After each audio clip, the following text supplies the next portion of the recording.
हो गई, बच्चे बीमार पड़ रहे हैं, कहीं कोई बीमार पड़ रहा, कोई बीमार पड़ रहा, एक ना एक घर में बीमार पड़ते ही रह रहे हैं, कोई ठीक रह ही नहीं पा रहा। गुरुदेव, हमारे घर में कोई दोष हो गया क्या, या हमारे पूजन के कक्ष में कोई तकलीफ हो गई, या हमारे घर में पितृदोष हो गया, वास्तु दोष हो गया, काल सर्प दोष हो गया।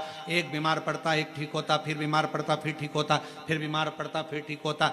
शिव महापुराण की कथा कह रही है, शंकर भगवान का चरित्र कह रहा है। सावन के महीने में प्रदोष का जो दिन आए, 2 प्रदोष श्रावण के महीने के 2 प्रदोष पड़ेंगे। किसी भी प्रदोष पर एक पीपल के पत्ते पर कनेर का पुष्प अपने घर के अंदर रख लीजिए प्रदोष के एक दिन पहले, और प्रदोष वाले दिन उसको बहते हुए पानी में डाल दीजिए।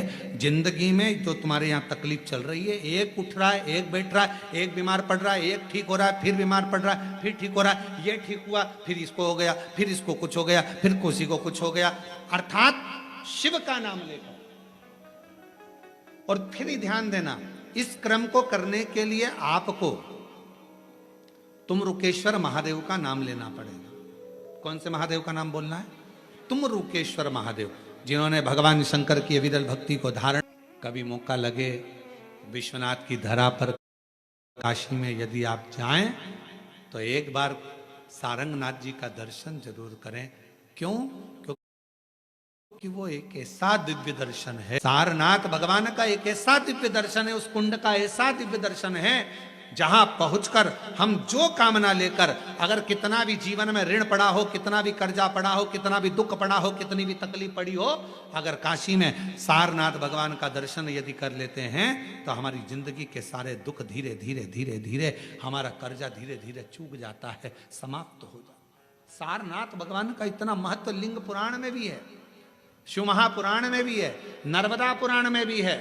सारनाथ भगवान का वर्णन स्कंद पुराण के काशी खंड में भी है। चारों पुराणों में इसका वर्णन मिलता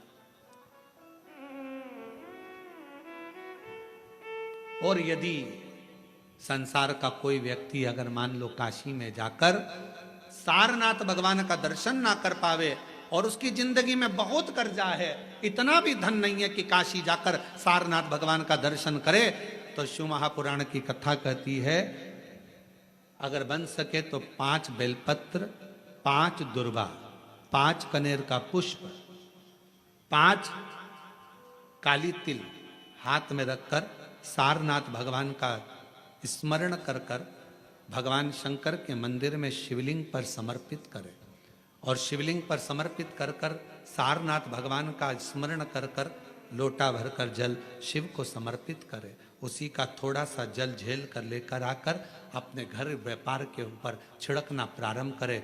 धीरे धीरे 3 महीना भी नहीं लगेगा, व्यापार वृद्धि करेगा, कर्जा चूकना प्रारंभ हो जाएगा। सारनाथ भगवान का इतना महत्व, बोले सारनाथ महादेव की, शिव का इतना, उसको जाने।